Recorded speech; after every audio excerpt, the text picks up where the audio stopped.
Язdyka może, zory duły na moje, tudzika w dole darska martera zachtenoje, łysy awirqały saubun, łoje sasztytel łoje, łysy karżynajner modar sodakka жарда рвое. 20 мая 1992 года грузинские вооруженные формирования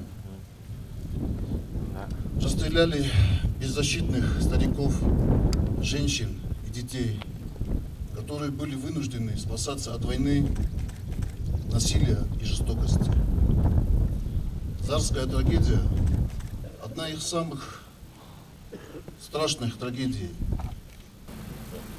Вот Адам он шана должен был директор на хашу номой, я шардара номой. Вот это зимой это фарфашканам, бинонтон, кайтугр калтой, артон дуажа, дажма асфандак. Подолтый автозартой, тариготон параней, матайгодар на канай. Мософ дракан чиракута, кай подеуди. Вот он вацаган хсаубар факанам, масон шуганак повод. 20 мая 1992 года произошла одна из самых чудовищных, облитых кровью трагедий в истории Южной Осетии – Зарская трагедия. В этот день грузинские вооруженные формирования безжалостно расстреляли колонну беженцев, спасавшихся из находящейся под обстрелами блокадной столицы Южной Осетии Цхинвала. Среди погибших были в основном женщины, дети и старики. Колонна направлялась в сторону Северной Осетии по единственной объездной дороге через село Зар, которую называли «дорогой жизни». Но в этот день для 33 граждан Южной Осетии дорога жизни стала дорогой смерти.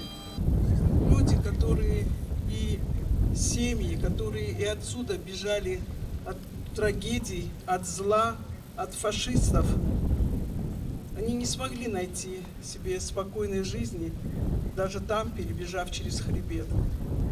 Семьи Арсоевых, Кокоевых, Бухаевых, Ханикаевых, которым удалось сбежать от фашистов, которые убивали здесь.